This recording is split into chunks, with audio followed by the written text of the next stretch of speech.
airtime. Mark, 15 seconds until airtime.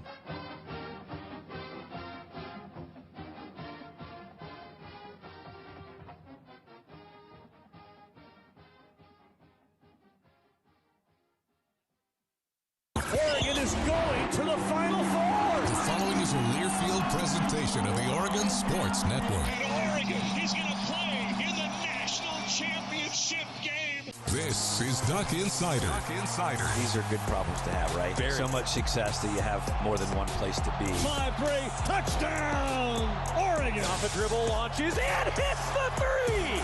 Oregon leads. What a great opportunity it is to be able to play at University of Oregon. I'm just incredibly proud to be a part of something like this. She wants another three. Oh, three in a row. Oregon is headed to the Super Regional. Big Ten champions, your Oregon Ducks. We are so privileged and so fortunate. We get to see all these young people. We get to see this incredible growth, which is what college is all about. This is Duck Insider on the Oregon Sports Network from Learfield, presented by OnPoint Community Credit Union. People are the point. Now let's go live to the Country Financial Studio to talk Oregon Duck Athletics. It is a Wednesday here inside the Country Financial Studio. It's Duck Insider brought to you by OnPoint Community Credit Union. Ryan Milano here with you in the 1 o'clock hour, live on YouTube, Facebook. If you're live with us here in the 1 o'clock hour, prepping for what is going to be a double header, call it a triple header, Thursday coming up tomorrow, because Duck Insider will be from 1 to 2 live here in the Country Financial Studio, and then right after at 2:30, Chris Clayton will take air with the pregame show from Michigan State, where the Ducks women's basketball team will play tip scheduled for 3 o'clock against a really talented Michigan State Spartans team. We will have Coach Kelly Graves on the program today previewing that, as well as Amina Muhammad previewing that matchup, as well as what's gone on throughout Big Ten play in this season for Oregon women's basketball. And then also on Thursday, it will be a little bit of a clash. There might be some coinciding broadcasts going on because the men are on the road playing UCLA. Tip is at 7:30 for that one. Pregame show will start at 7. So the schedule for tomorrow, Duck Insider starting at 1, women's basketball pregame at 2:30, tip at 3, and then men's basketball pregame at 7, tip at 7:30, with 2 tough road tests for Oregon basketball, both on the men's and the women's side, could really help the Ducks as the women enter into the back half of conference play. The men right at that halfway point of conference play. Big for momentum, tough road tests. That's what's in store for Oregon coming up over the next few days. What's in store today, dropping from this morning, Coach Lanning, Oregon football news. Congratulations are in order. Coach Lanning announced the 2025 Stallings Award winner. What is the Stallings Award? Well, it recognizes outstanding leadership, character, and achievement in college football. It's the 14th year of the Stallings Award. It is named after former college football coach Gene Stallings and celebrates the values that he exemplified throughout his coaching career: leadership and compassion. Proceeds from the award go to the Ashford Rise School of Dallas as a tribute to Stallings' late son, Johnny, who was born with Down syndrome. The Ashford Rise School provides the highest quality early education services to children with and without intellectual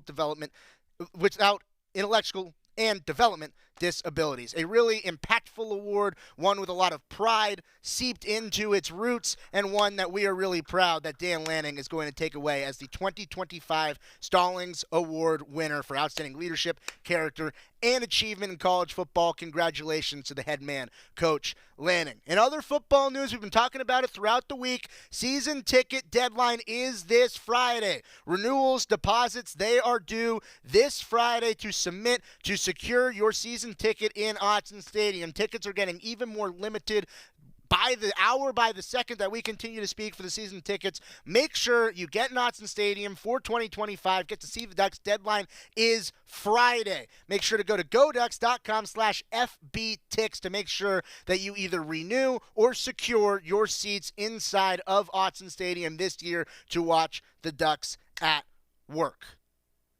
That's all we have in terms of the prelude for the show today. Now let's get into the meat of the show. I talk about the doubleheader coming up tomorrow between the women's basketball team starting at 3, men's basketball team starting at 7:30. Part of our Toyota coaches interviews throughout the weeks. We get players, coaches into studio, breaking things down. And earlier this week, Joey, he was able to catch up with Oregon assistant basketball coach Tony Stubblefield. Not the first time the two have chatted, but it's a long-time catch-up between two friends now here in the studio for the first time, Joey Mack and Tony Stubblefield.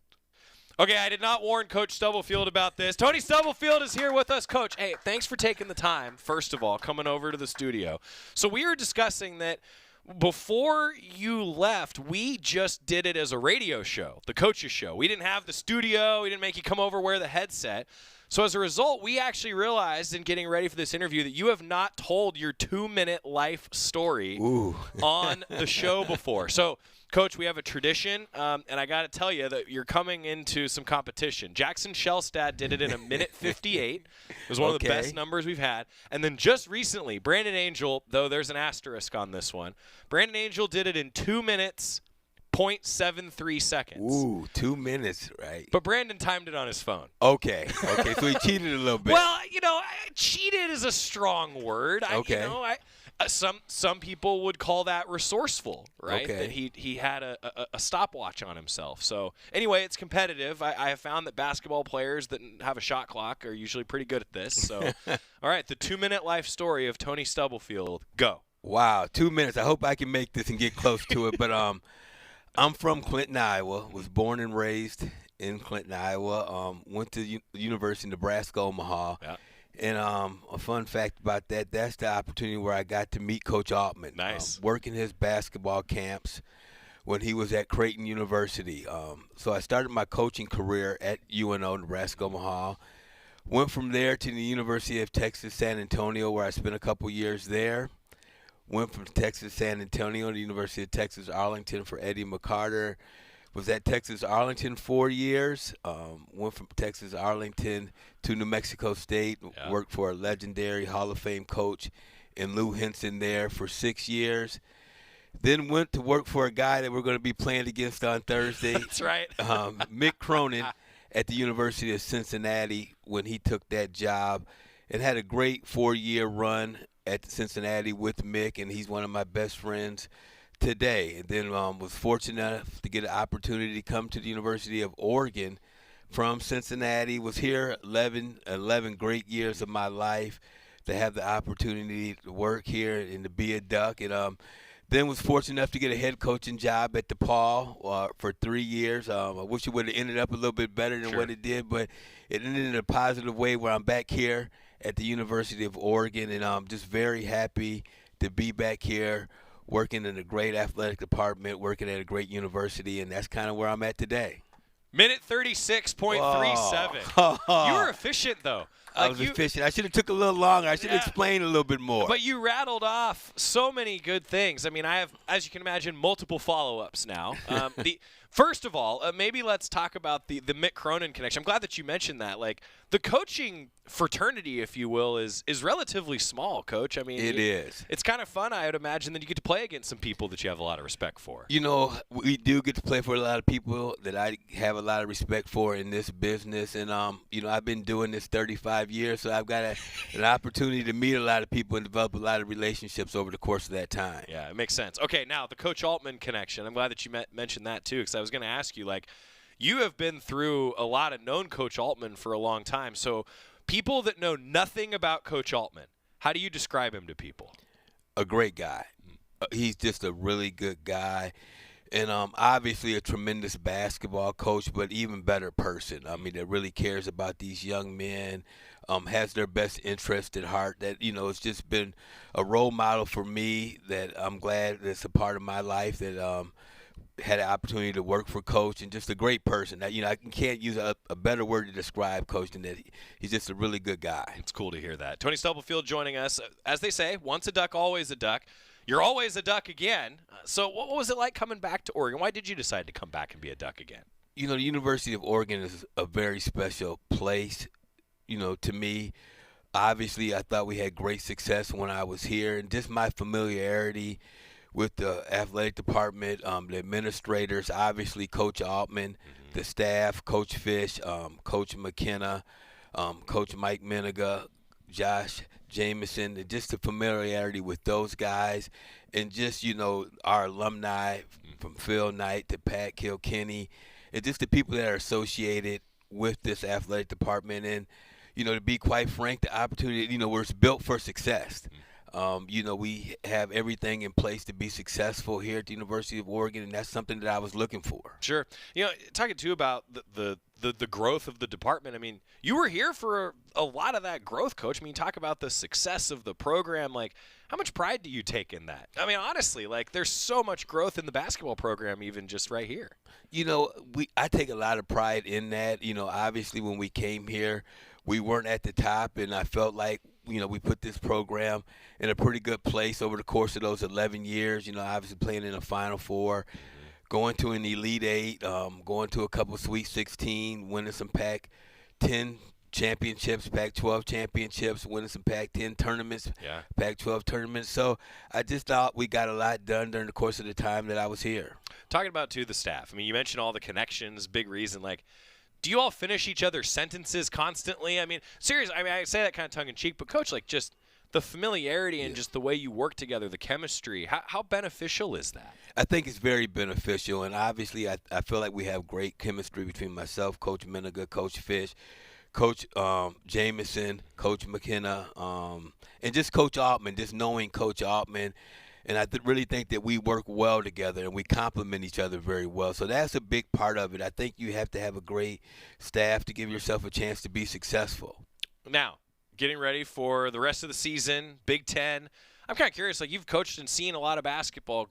Is the Big Ten different than the Pac-12? Is that narrative overdriven? Do conferences have identities? What's been your assessment so far?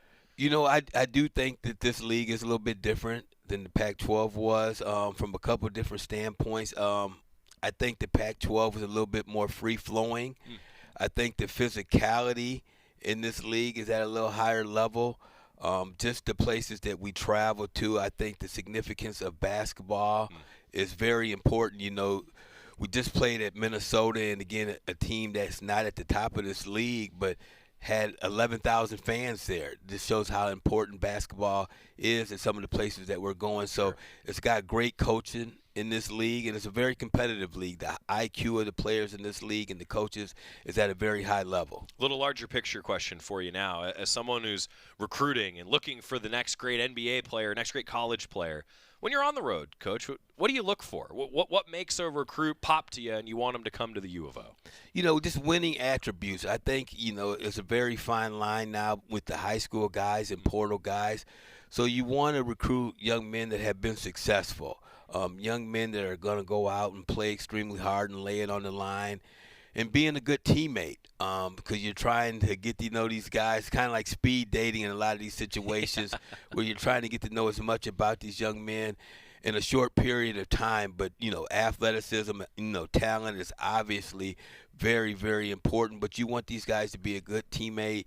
You want guys that, when you have a little adversity, are going to be able to fight through that adversity, because over the course of a 30-some game season, it's inevitable you're going to have some adversity, and you want guys on your side that are going to fight through that and fight back. Just an example this year, talking about the portal and the evolution of college basketball, a lot of guys that transferred in this season. How has the portal changed it for you as a coach? It has changed, but, I think we were out in front of it a little bit, because we had transfers here at Oregon that helped us be successful, from Arsalan Kanzemi to Joe Young, Tony Woods. So we had transfers that came through our program that helped us get to where we were. But obviously the portal now is more relevant, and it's a big part of it, and it's not going away. Yeah. All right, now say there's a young basketball player watching. You've developed a lot of great players. What's the advice you give to the 15, 16, whatever age they are, of how do you get to be a successful basketball player today? Well, you got to put the work in. That's the main thing. I think you have to have a great work ethic. You have to be talented. I mean, obviously, but to get to that point, you got to put some time in that gym to get better, because there's so many people vying for these scholarships that you got to differentiate yourself. And how are you going to do that? And you got to put the work in. You definitely got to put the work in. You got to get in there and shoot the basketball. You got to be able to handle the basketball. So nothing beats putting that time in the gym. And then once you get on that court, you got to be a good teammate. And winning plays a big part in that. You know, everybody wants winners in their program. So the harder you work, being a good teammate, just doing those little things will help you get that opportunity. 7:30 tip-off on Thursday. Ducks visiting UCLA on FS1. What's the report? What do we know about UCLA heading into this matchup? Well, we know a little bit about them. Obviously, we feel like we let one get away at our place, but they're playing very good basketball right now. They beat USC last night. I think they won 4 or 5 games in a row right now. So we're going to have to play extremely hard. They're playing hard. They're doing a good job of sharing the basketball. And they're turning people over. We got to really take care of the ball. We can't turn it over. But the first thing is we're going to have to really go out there and compete for 40 minutes and try to put a full 40 minutes together. Large picture question, just keys to success maybe in this game, maybe moving forward. What are some of the focuses for the squad? We just got to continue to get better. You know, that's one thing Coach Altman has really been harping on over the course of the last week or two, is we got to make a jump. You know, it's that time right now. It's the end of January going into February, and teams are getting better right now, and this is where we really got to separate ourselves. So, you know, less turnovers, really on the defensive end, being able to get stops, trying to out-rebound our opponents, and just doing the things that we can control, moving the basketball, making the extra passes, and just playing team basketball. And we feel we have the right pieces that if we continue to do those things, we'll make a jump here. He's Tony Stubblefield, assistant coach. Coach, thank you for coming into the studio. Thank you so much for having me, and I love the setup over here. Hey, thank you. We appreciate it. We'll talk with you again, I'm sure. Tony, I appreciate that. Looking forward to it. Thank you. Thank you. Appreciate Tony Stubblefield being in, Toyota coaches interviews, and you hear him preview the matchup against UCLA coming up tomorrow, 7:30 tip, 7 o'clock pregame show.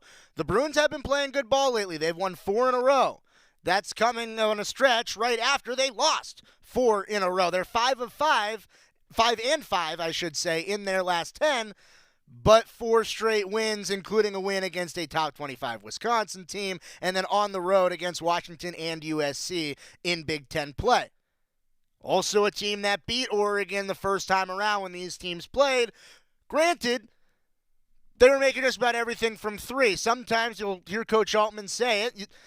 Third of the games, you shoot great. Third of the games, you can't shoot worth a darn. Third of the games, you shoot just okay. Well, last time Oregon played UCLA, it was one of the games where UCLA just found the bottom of the basket every time they chucked the ball up, including on the last shot that got banked in. Granted, games are not won and lost on the last shot. Sometimes they are, but there's a whole lot of basketball that gets played in the 40 minutes leading up until then. We'll have a full preview to tomorrow's game coming up on Duck Insider tomorrow, including talks from Dana Altman and Keyshawn Bartholomew. You'll have that on tomorrow's show.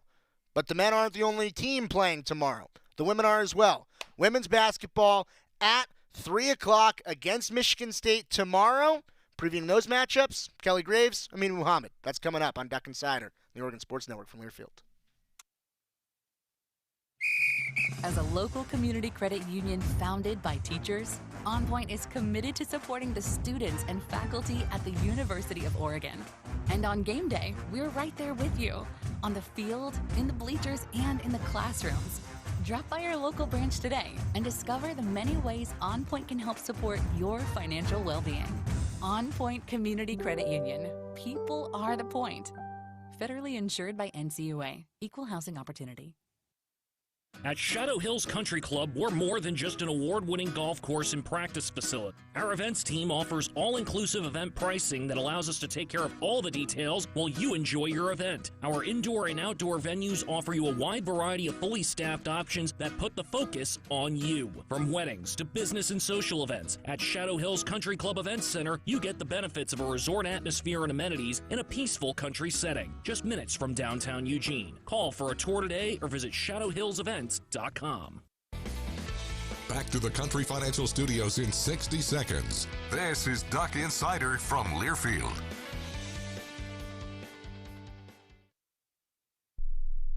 You say you never give in to a meltdown and never fill your feed with kid photos.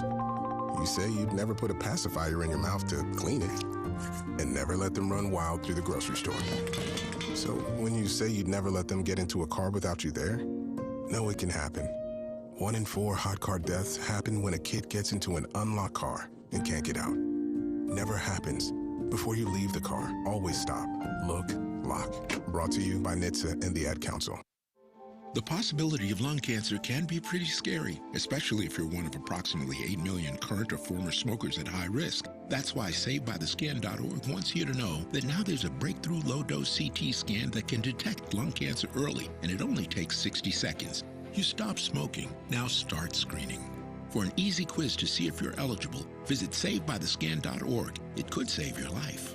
SaveByTheScan.org is brought to you by the American Lung Association's Lung Force Initiative and the Ad Council.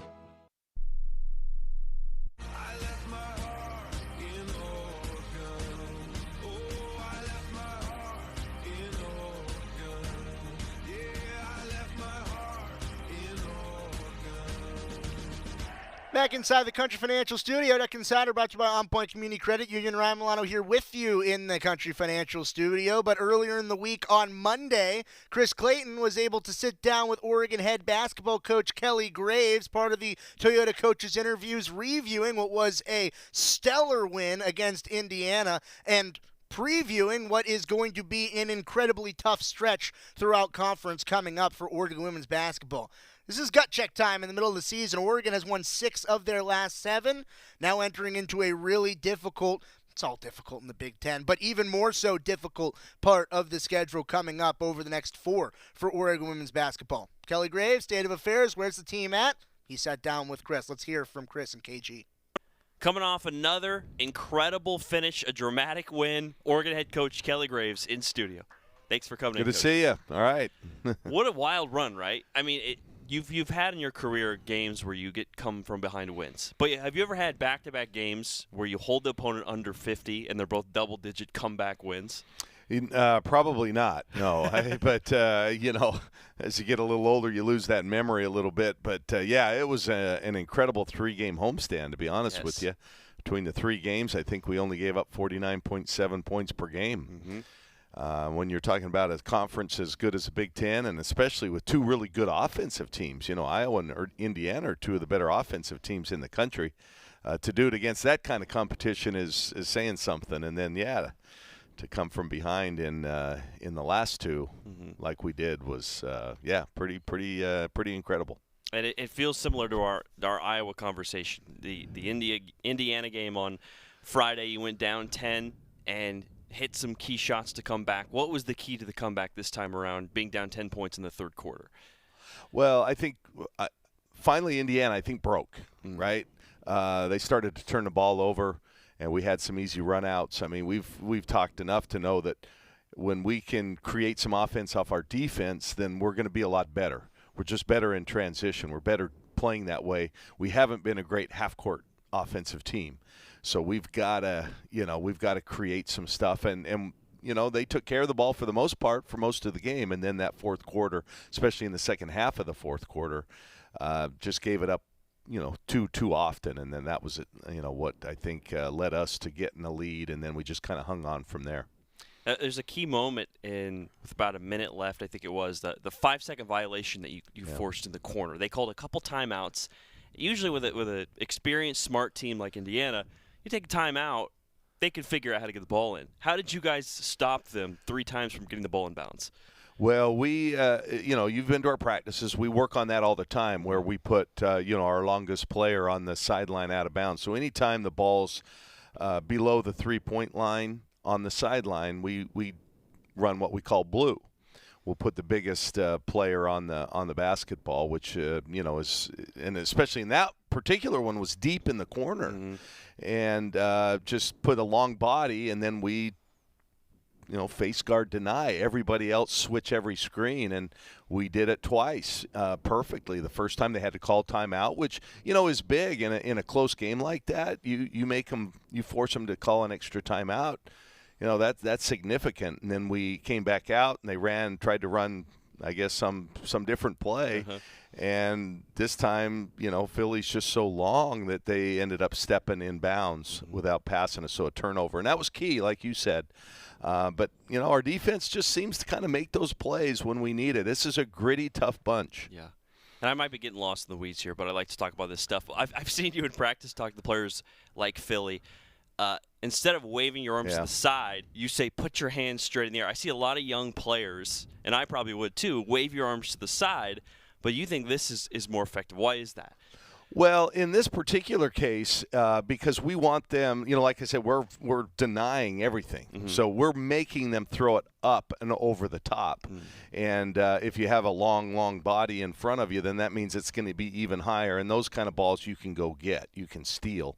So it's just, something we've employed. We do it sometimes on the baseline as well. If you watch the men's game, when they have long centers, they'll defend the inbounder on baseline out of bounds. And we don't do that as much, but if it's kind of outside the lane line a little bit, then we will. We'll employ that same strategy. And it's just it's tough, because most people have their point guard take it out of bounds. Right? And so they're not quite as tall usually, and so it's just it's an advantage sometimes. And it certainly helped us in this case. Yeah. It's fun to talk about those type of details. That's the type of stuff you guys go over and work on in practice. We do. Yeah, we do. Effort. We do situational basketball almost every day. Yep. Especially this time of year. You don't need to really kind of dry run your offense that much. You want to spend that time in practical situations. Peyton Scott had another big game. 10 points in the first half. She went down with looked like maybe a potential injury. Didn't play a lot of the third quarter. How did she come back and still get back into rhythm and be such an impact in the victory down the stretch? Because she's tough. Right. She's in her 6th year, and she realizes this is the end of the run for her. And so she's going to just do those kind of things. I think when you've done your knee twice like she has, sometimes you just get a little scared, when something happens and you get tweaked like that. But no, she was fine, was able to go back in, and thank goodness she did. How about her 2 banked threes from the top of the key?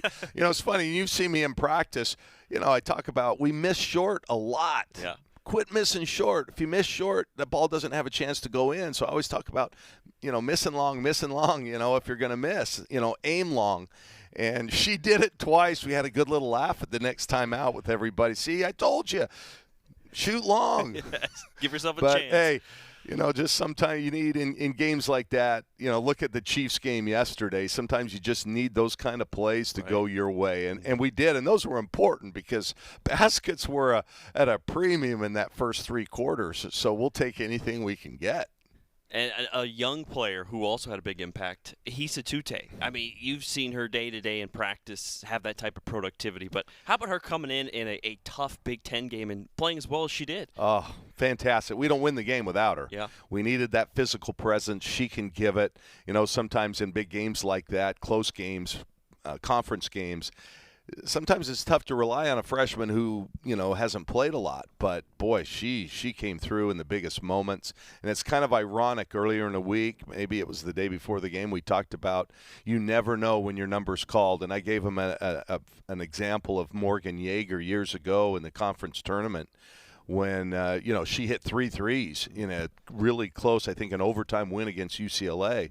She hadn't played much, was injured. She was only available in case of emergency.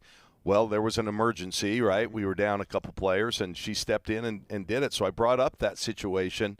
It wasn't a foreshadowing. I didn't mean it that way, but I just said, games like this, you never know who's going to be the hero, who needs to step up. And so just make sure you're ready. And, man, was she ready. She was. And she did it. And it was a game, you've talked a lot about the rebound margin in the weeks in Big Ten play, how you wanted to see the rebound margin improve. She had a career high in rebounds, but as a team, you were +5. So how did you think you guys fared on the glass? We haven't been a plus on rebounding in a long time. So it felt good, and it was important, no question about it.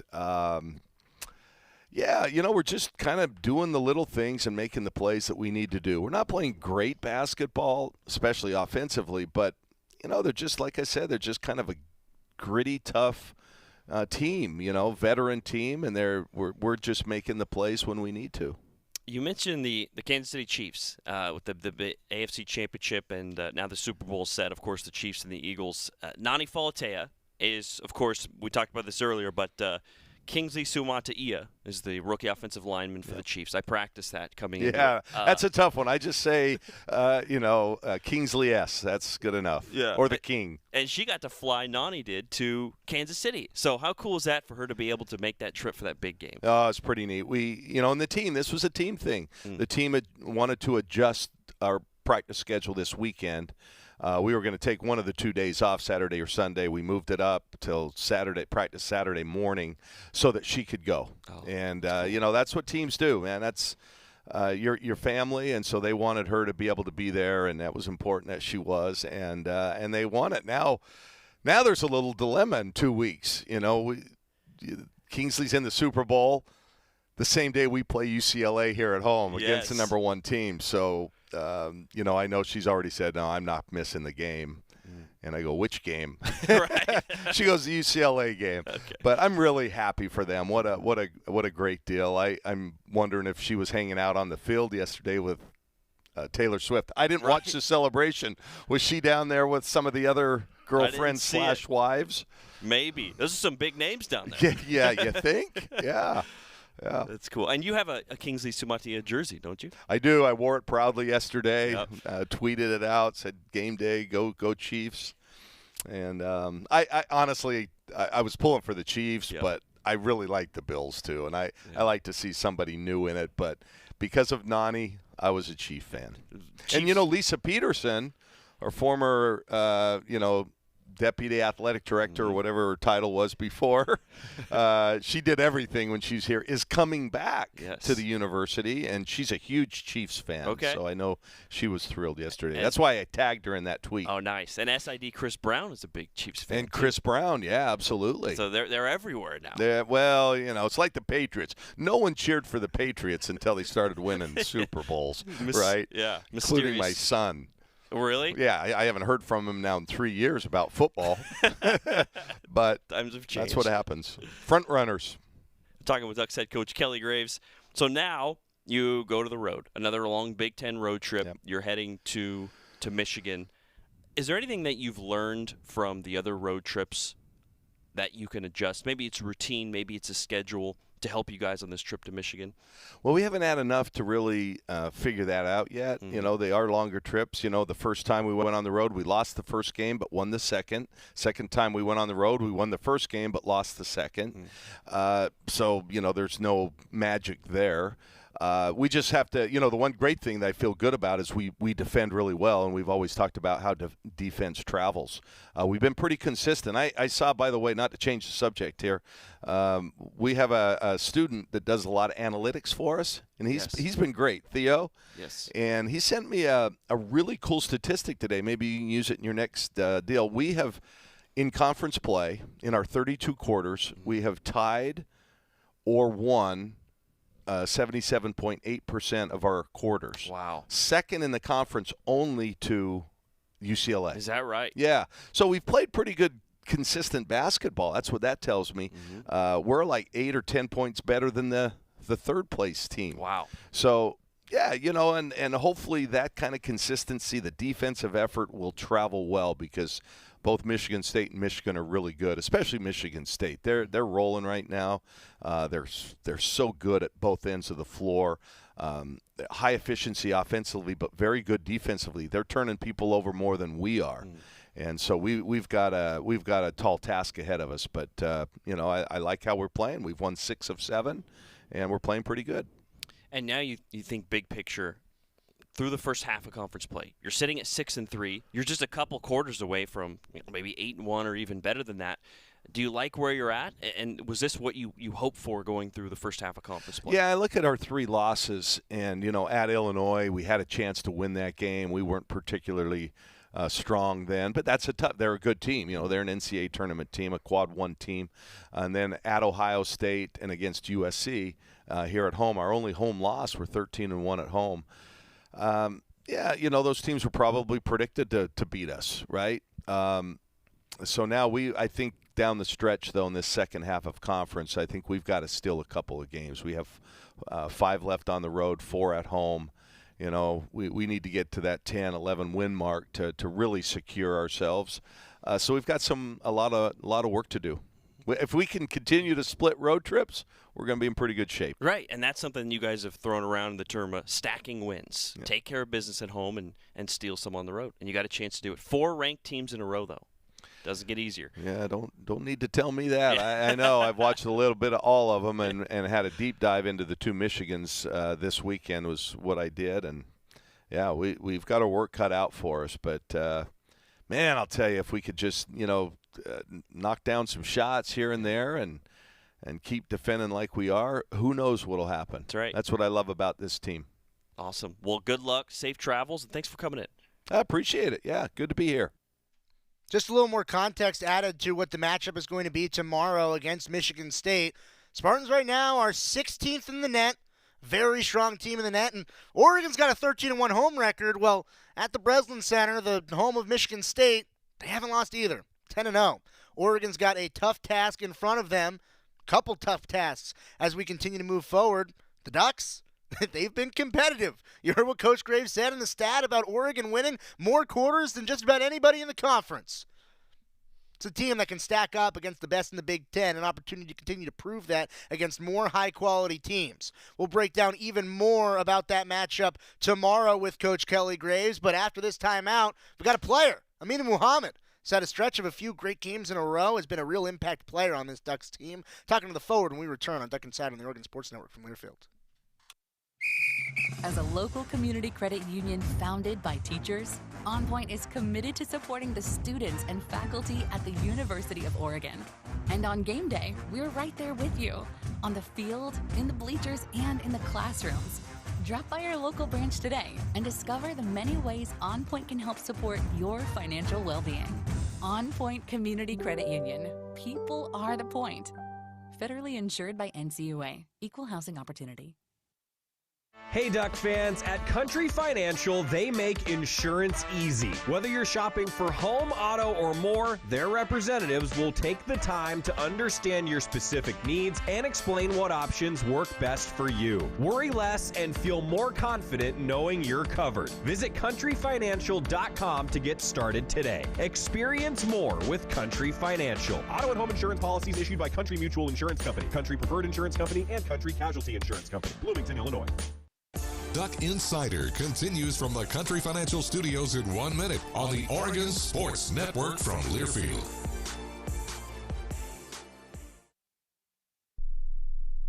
I'm a pretty great multitasker. I can wash dishes and do laundry. I can roller skate while walking my dog. I can even order lunch while doing my homework. But I can't use my phone while driving. A distracted driver is one of the leading causes of death in the United States. So when it comes to driving, please, don't be a multitasker. Don't drive distracted. A message brought to you by the National Highway Traffic Safety Administration, Project Yellow Light, and the Ad Council.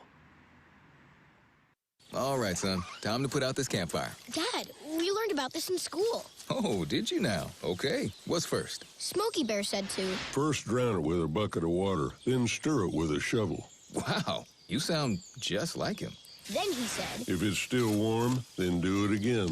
Where can I learn all this? It's all on SmokeyBear.com with other wildfire prevention tips, because only you can prevent wildfires. Brought to you by the USDA Forest Service, your state forester, and the Ad Council.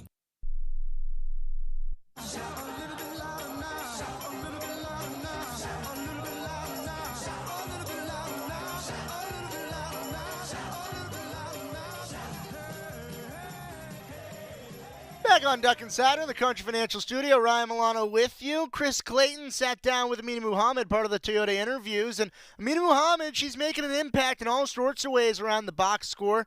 In her last 4 games, she's had 14 rebounds. 11 of them have been offensive rebounds. You heard Kelly Graves talk about the switch in the Indiana game being plus on the boards. Well, no one earns extra possessions better than Amina Muhammad. She's got quite a story. Chris Clayton sat down with her earlier in the week. Let's get to the conversation. We're honored to be graced by the presence of Amina Muhammad. Thanks for coming in. Of course. Appreciate it. We've loved getting to know this roster of so many newcomers, and you're the next on the list to come in and Duck fans to get to know you, so we really appreciate it. You come over from Texas, high school there, played at the University of Texas. Yes. What's your first year at Oregon been like? It's been amazing so far. I mean, I love the coaching staff. I love my new teammates. We're still learning to gel together, but everything's going so far so good. It's a different climate, but, you know. I was going to ask you about that. I mean, you know, born and raised in Texas, a little bit different. How are you acclimating to Pacific Northwest? I mean, it's not too crazy. I like it better when it doesn't rain, though. Tough time of year for that. Yeah. Well, what made you, I'm sure, you know, when you announced you were going to transfer, you had a lot of suitors and people going after you. What made you choose Oregon? Well, when I came on my visit, it was my first visit on the list. I was supposed to go on so many other visits, but I mean, like my cousin, he came to eat dinner with me, and my uncle, which is his dad. They all came to eat dinner, and then it just felt like so like family oriented. While I was there, I was talking to my dad later. Then I was like, yeah, I think I like it, and he was like, he likes it too. The coaching staff made me feel welcome. The few of the players that were there at the time made me feel welcome too. So I was just like, you know, let's do it. Right, and that cousin you're talking about is Amina Muhammad, right? Yes, from the Oregon football team. Yeah. So he kind of had a hand in telling you, or at least agreeing that Oregon's a good place for you. Yeah. Yeah, that's great. And obviously Duck fans got to know him with his big season there. Yeah. One thing that you bring to the court that really stands out is, among a lot of things, your offensive rebounding. That you're one of the best in the team, consistently crashing the glass and getting those boards. Where does that come from? How did you develop that skill? I don't know. I think it just came to me. I mean, mostly people don't box out, so I just be like, just go ahead and get it. Yeah. I love that. When you put it like that, it makes sense. Yeah. You got to box out. That's why people talk about it. And one thing we've talked about with the Oregon coaches, and something that Bev Smith pointed out, Oregon legend, and she's the one that has the really good takes on the broadcast. I'm the idiot who's just running my mouth, but she's got the astute observations, and she's noticed how the posts and the forwards, you guys are working really well together, and it's getting better and better as the year's gone on. Yeah. How have you guys developed that chemistry with Philly Che and Sarah Rambis and Lexi Whitfield and you know, Ahisa Tute, all the forwards playing together? I mean, in practice, we always play together. We're always on the post side, you know, competing against each other, competing with each other. I mean, I just feel like it just comes to us, honestly. Yeah. Have you? I mean, usually at 6'4", you're the biggest player on the court, right? Historically, what's it been like playing with a teammate at 6'8" in Philly Che? I love it. I'm just like, I rise to the high post, she posting it, I'm just like, here. Yes, and then if they double her, I just cut right off of her, so it makes it easier for everyone else, honestly. But like, I love playing with Philly. Yeah. Like, yeah. It attracts a lot of attention. Makes it simple. Yeah. And we've seen that cutting a lot when she gets that double team and you cut and get layups. Just cut it. Right. I love that. As we go back now into kind of how you got here, what brought you here. You're from DeSoto, Texas. Yes. Which is just south of Dallas, right? DFW. You won back-to-back state titles there. What are some of your core memories there of playing in DeSoto growing up? I'd say just like being around my teammates, because most of my teammates on DeSoto, I've been playing with them since I was in second grade. So, you know, just building that bond with them. I still talk to them till this day. I mean, we just gelled together really well on the court, and we won a lot of games. You know, it was just great. And it's close to Duncanville, 15 minutes away, which is significant because Deja Kelly's from Duncanville, and you guys played against one another, right? That's a big rivalry. DeSoto, Duncanville? Yeah, it really is. Do you remember any of those matchups? Yeah, I say they took the upper hand on the first few. Oh, that's why you did. Yeah, that's why you didn't really want to think about it. Yeah, my fault. No, you're good. I get it. Is that something you guys have reminisced and talked about, your high school matchup, since you became teammates? A little bit, yeah, here and there. Yeah. She doesn't bring it up in trash talk. No, yeah, it's a little far behind her. You know, she's a grad. Yeah, it's a few years different. Yeah. What was it like for you growing up there in DeSoto? It was good. I mean, I love DeSoto. The weather there is great. I mean, all my family lives in DeSoto, so I mean, it was just really nice. And your family, you bring up. There's I read an article about this as preparation beforehand. Massive amount of athletes in your family. Yes. It's pretty incredible, actually. Yes. Your cousins and probably nephews and nieces down the line, your grandparents, your parents, everybody's, it seems like a D1 athlete or close to it. How, I guess, could you sum up and tell me about your family and the athletic genes that are there? I mean, my grandmother had a lot of sons, so, you know, they're going to want their children to play sports. I mean, my sister, she plays college basketball for Old Dominion. My cousins play football. I think one's at Texas, two at SMU, and then Jabbar's here at Oregon. Then I think I have a couple in the NFL. I don't know which team, though, because I'm not really. That's how many are in your family. Yeah. Yeah. That's amazing. And do you get support for them, or people from your family able to come out and come to games here? Yeah, they come to a few. I know they came to some of Jabbar's games, too, so, yeah. That's great. And you said your dad played college basketball at SMU. Yes. Does he ever give you feedback? Do you guys ever talk yeah, about always. it? Yeah, always. Yeah. Especially off season. We're just in the gym. He's telling me, you need to do this. You need to do this. Like, he knows it all. But, I mean, he is wise, so he probably does. Yeah. Did he coach you growing up, or mostly just off the court, give you tips and advice? Mostly just off the court. I was never, like, coached by him growing up. Just, you know, training tips, things like that. Tips after the game, things like that. How'd you get into basketball? In second grade, my parents just told me I was going to basketball practice tomorrow. So I was just like, okay. Amazing. So when did you realize, oh, I'm actually pretty good at this? I'm not going to lie, probably like my freshman year of high school. Yeah. Yeah. Yeah. I mean, there's no shame in that. Yeah. When did you realize that you could have a future as a college player and think, okay, I can get a scholarship here and really do something? Probably when I got my first offer freshman year of high school. Wow. I think I got it from like Arizona. I was pretty happy because all my other teammates was getting offers. I was happy for them, but I was like, dang, am I ever going to get one? Yeah, where's my Yeah. offer? That's amazing. So what was that feeling like? Getting the offer? Yeah, getting the offer. I mean, it felt great. So I was like, you know, I still have more work to do. You know, got to rack them up, you know. And you did. Yeah. You certainly did that. When you look at your family and all the football acumen that's in your family, did you ever play – are you close to the cousins? Did you guys play pickup football growing up? No, I didn't really like football like that. Yeah. Yeah, respect. You chose the right thing with basketball. And now as you look at your game, what do you think is kind of an area that you've been focusing on to improve and take your game to the next level? Probably my offensive game, trying to look for more like ways to attack, more ways to be offensively like capable. Mm-hmm.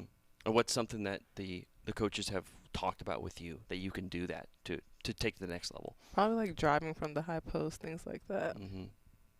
Talking with Amina Muhammad here for the Oregon Ducks. For the team now, as you guys have come together, and you mentioned earlier that there's a lot of new faces, right? Mm-hmm. And there's it can take time to build that chemistry. Yeah. But you're racking up the wins. Yeah. Do you still feel like there's a lot of room to grow and improve for the team? Of course.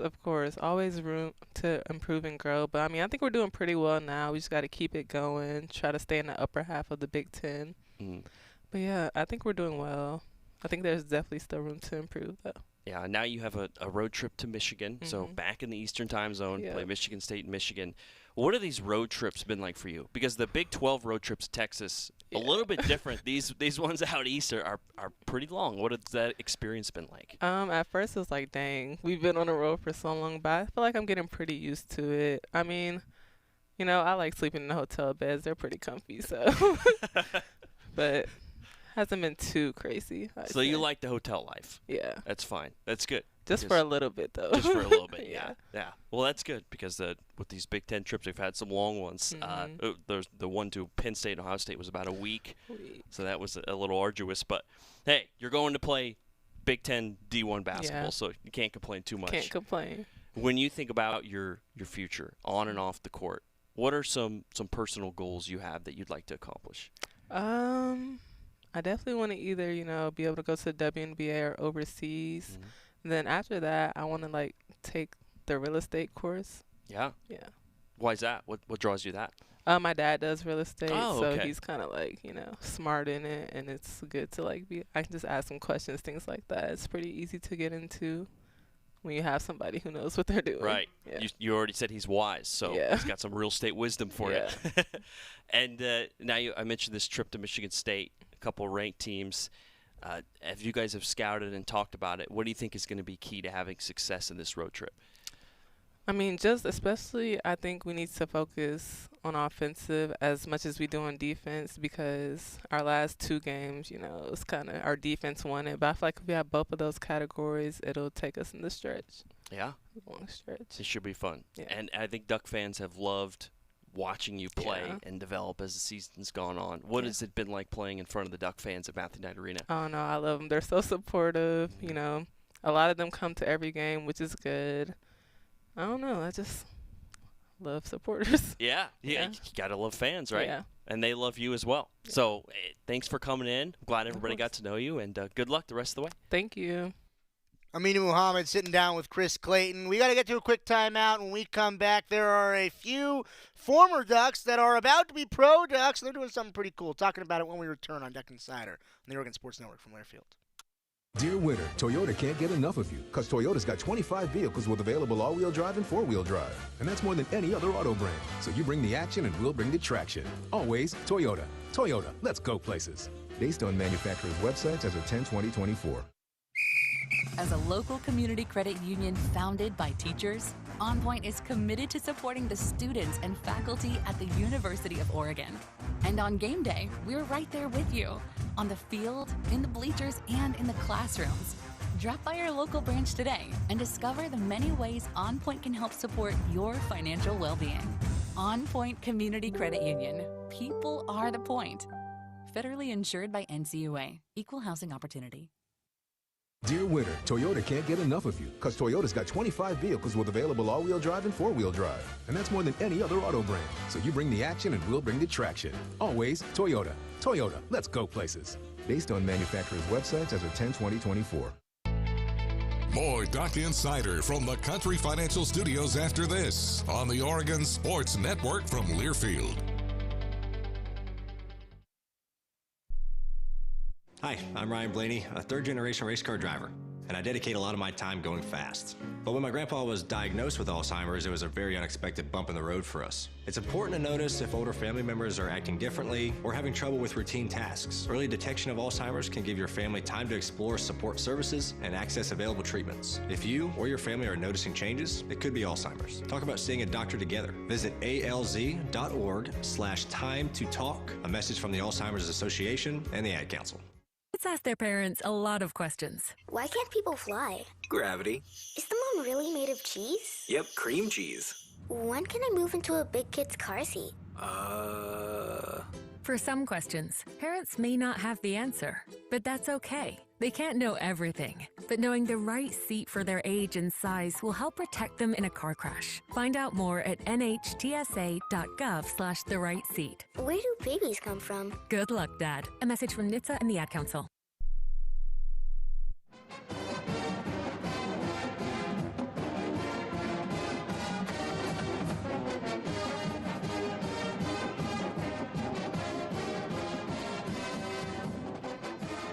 We opened the show today talking about Oregon football. Dan Lanning taking home the 2025 Stallings Award. Reminder, season tickets, the deadline to renew or get the deposit in to be in Autzen Stadium is this Friday. GoDucks.com/FBTix. We got to see some tremendous players in Autzen Stadium last year that are now competing at the Senior Bowl in Mobile, Alabama, going through pro practices, getting prepared for what is going to be a Saturday 11:30 kickoff for the Senior Bowl itself. But I wanted to just pay a little bit of attention to Dylan Gabriel, Tez Johnson, Terrence Ferguson, Derek Harmon, Josh Connolly, Jeffrey Bassa, a lot of the guys that are at the Senior Bowl right now that are quickly rising up boards as we continue to move through the first few days of Senior Bowl practice. Wish we could bring you a lot more content from the Senior Bowl. Unfortunately, we just don't have that much time in the week. We just don't have that much time in the show. Make sure that you're on the Twitters, on the X's,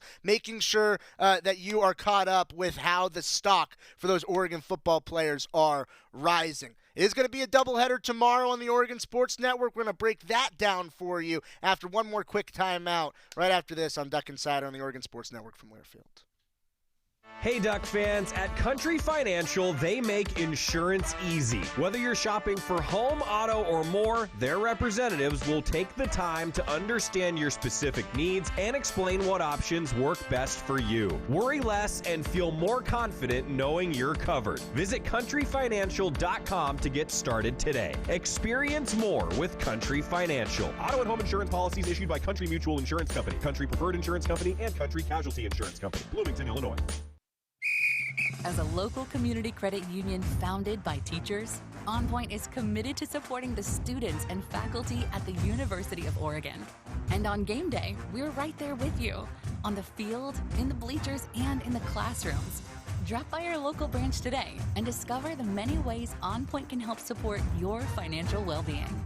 OnPoint Community Credit Union. People are the point. Federally insured by NCUA. Equal housing opportunity. Don't go anywhere. Duck Insider continues after these messages on the Oregon Sports Network from Learfield. When might you be buzzed? When you suddenly love everything. You guys, I love this song. I love these nachos. I love our kickball league. Ugh! I love this guy. What's your name? You know what I'd love? A ride when it's time to head out. If you see a buzzed warning sign, call for a ride when it's time to go home. Buzz driving is drunk driving. A message from NHTSA and the Ad Council. I love your car. Is this real leather? When you're high, you feel different. You think different, you talk different, you draw different, you listen to music different, but you probably knew that. Problem is, you also drive different, and not in a good way. That's why driving high is illegal everywhere. So if you're high, just don't drive. Make a plan to get a sober ride. Because if you feel different, you drive different. Brought to you by NHTSA and the Ad Council.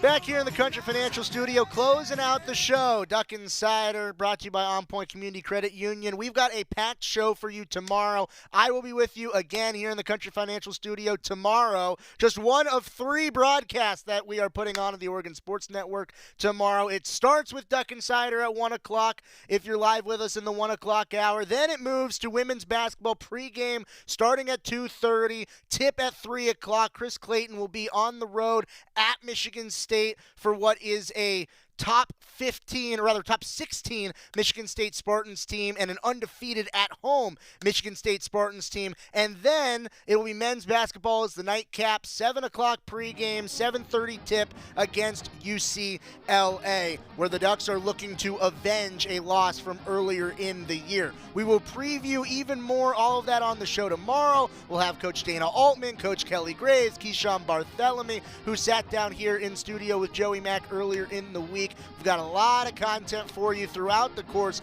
of this week, and really throughout the course of every week. There's a lot of stuff going on right now. Yeah, we'll try to get to it all tomorrow. Go Ducks, everybody. Are you prepared for an emergency or disaster? Because it's not a matter of if, but when.